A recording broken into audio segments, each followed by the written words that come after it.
FMC.net. It's Sagan, and I want to give a shout out to Lala FMC.net.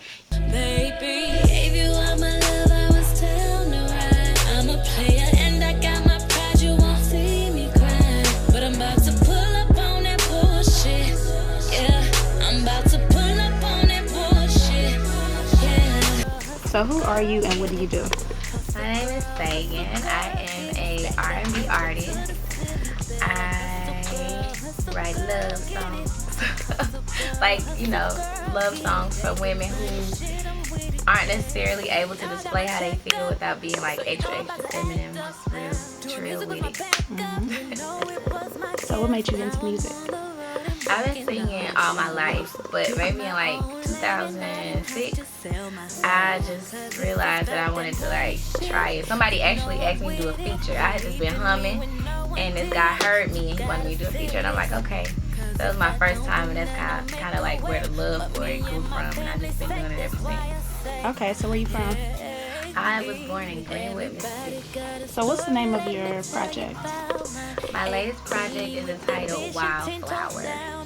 Where is it available at? It is on Live Mixtapes, Stand Real Love, mytrackhouse.com, YouTube, SoundCloud. Okay, so talk about the process of putting it together. It was actually like a 2-year process. Like I started writing the songs and I started recording them, and I couldn't really figure out like which direction I wanted to like take the project. So I just kind of like did like whenever I was feeling a certain type of way, I would go record. Like I normally record off impulse. So I recorded the songs, and then like I had been like listening to them, and I'm like, well damn, all of them kind of go together. I guess they all like kind of like formatted to fit my life at the time. So y'all went together, and that's how the project kind of came together. Do you have a favorite song off the track or the project? Yes. My favorite song on my project is called Love Don't Live Here. Why is that?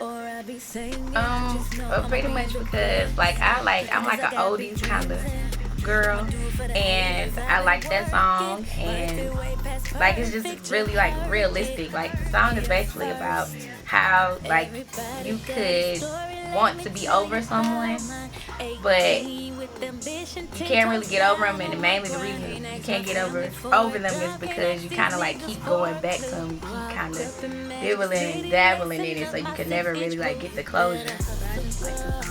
Okay, so how long does it take you to record a song usually? Normally a couple hours. I don't write, I kind of just like go off the top of my head, and whatever sounds good I reference it first, and then like I normally go back and like add the words. So it don't take me maybe like a couple hours. Okay, so who do you look up to? I look up to musically, I like Nina Simone. Okay. Musically. But life-wise, I like my mama. I look up to my mama. So what's your motto that you live by in life? My motto would have to be, when you believe in yourself, ain't no room for doubt.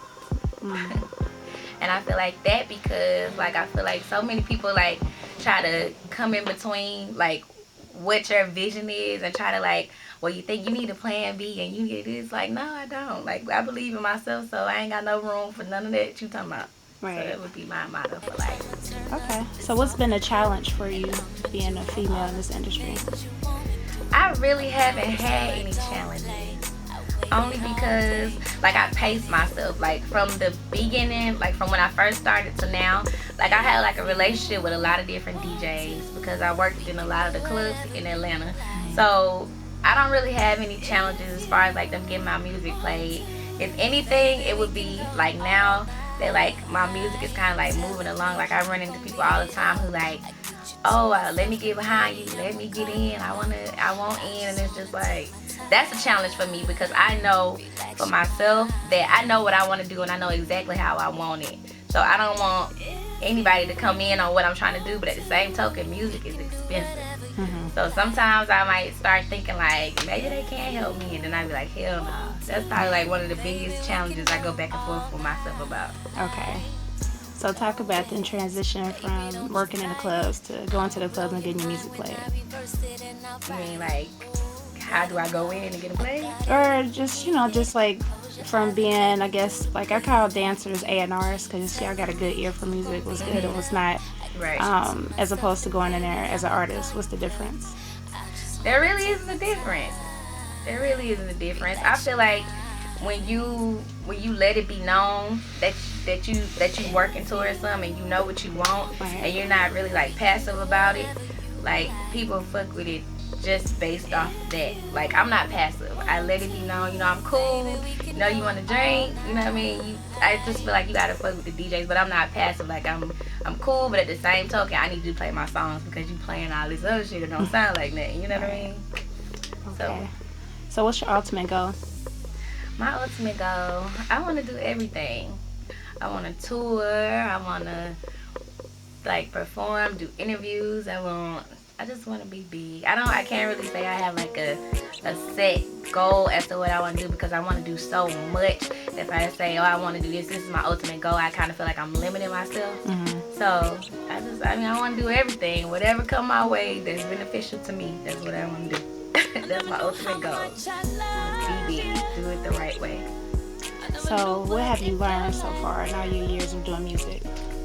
What have I learned? I've learned to take my time, like patience. Like not only this, like the patience that I've like acquired from like doing music, like I use it in my real life too. Like I don't really rush into things. You know what I mean? So that would have to be the biggest thing, like my patience, because I never used to have patience for anything. Now I'm kind of like I think things through, and I know it's because of the music situation. Like everything is based on timing. From like the time you put a song out to the day you put a song out to when you want to put a project out to when you do a video, all of it is based on timing. So my patience is the biggest thing. Okay, so what's coming up next? Well, I have a single entitled Pull Up on my EP. It's produced by 3D and it's featuring Blanka. And we're about to put the video out for that. And that's next. Yes, this is Sagan. And I want to give a shout out to Lala at FMC.net. You can check out my music on Live Mixtapes, Spinrilla, YouTube, SoundCloud.com/I am Sagan, Instagram, I am Sagan, Twitter, I am Sagan. And I'm looking forward to just meeting everybody and everybody hearing my music. If you want my love, I was down to ride. I'm a player and I got my pride. You won't see me cry, but I'm about to pull up